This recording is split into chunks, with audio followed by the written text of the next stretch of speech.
നമസ്കാരം, മലയാളി വാർത്തയിലേക്ക് സ്വാഗതം. വരാൻ പോകുന്നത് ഒരു വലിയ ഭൂചലനമാണ് എന്ന് മുന്നറിയിപ്പ് നൽകിയിരിക്കുകയാണ് ശാസ്ത്രജ്ഞന്മാർ. കൃത്യമായ തെളിവുകളുടെയും പഠനത്തിന്റെയും അടിസ്ഥാനത്തിലാണ് ശാസ്ത്രജ്ഞന്മാർ ഈ മുന്നറിയിപ്പ് നൽകിയിരിക്കുന്നത്. കണ്ടതൊന്നുമല്ല, ഇനി കാണാൻ പോകുന്നതാണ് സംഭവവികാസങ്ങൾ എന്നാണ് ഇവരുടെ പഠനം. വിനോദസഞ്ചാര കേന്ദ്രമായ ഗ്രീക്ക് ദ്വീപായ സാന്റോർണിയയിലാണ് വരാൻ പോകുന്നത് വലിയ ഭൂചലനമാണെന്ന മുന്നറിയിപ്പ് നൽകിയിരിക്കുന്നത്. വിനോദസഞ്ചാര കേന്ദ്രമായ ദ്വീപിൽ നിന്നും വലിയ രീതിയിൽ ആളുകളെ മാറ്റിപ്പാർപ്പിച്ചതിന് പിന്നാലെയാണ് ഭൂകമ്പ ശാസ്ത്രജ്ഞരുടെ മുന്നറിയിപ്പ്.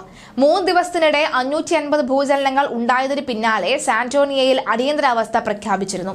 ബുധനാഴ്ച 0.2 തീവ്രതയുള്ള ചലനം രേഖപ്പെടുത്തിയതിന് പിന്നാലെ 10,100-ലേറെ ആളുകളെയാണ് ദ്വീപിൽ നിന്ന് മാറ്റിപ്പാർപ്പിച്ചത്.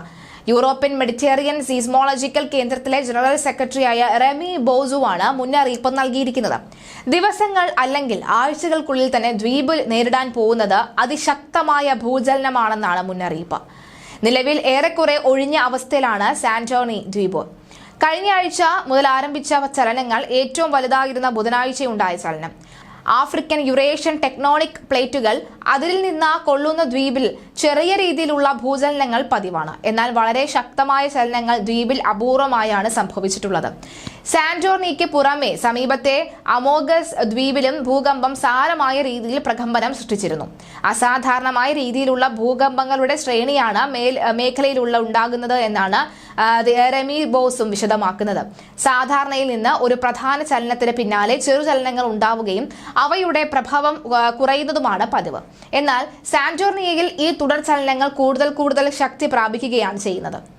നൂറുകണക്കിന് പ്രകമ്പനങ്ങളാണ് സാന്റോർണിയയിൽ ഓരോ മിനിറ്റിലും അനുഭവപ്പെടുന്നത്. ഇത് വലിയ ഭൂചലനത്തിന് മുന്നോടിയായുള്ള ഫോർഷോക്ക് എന്ന പ്രതിഭാസമാണെന്നാണ് മുന്നറിയിപ്പ്. വെള്ളിയാഴ്ച രാവിലെ ഗ്രീക്ക് പ്രധാനമന്ത്രി ദ്വീപിൽ സന്ദർശനം നടത്തി പ്രതിരോധ പ്രവർത്തനങ്ങൾ വിലയിരുത്തിയിരുന്നു. ഓരോ വർഷവും 3.4 ദശലക്ഷം വിനോദസഞ്ചാരികളാണ് ഈ ഗ്രീക്ക് ദ്വീപിലേക്ക് എത്താറുള്ളത്.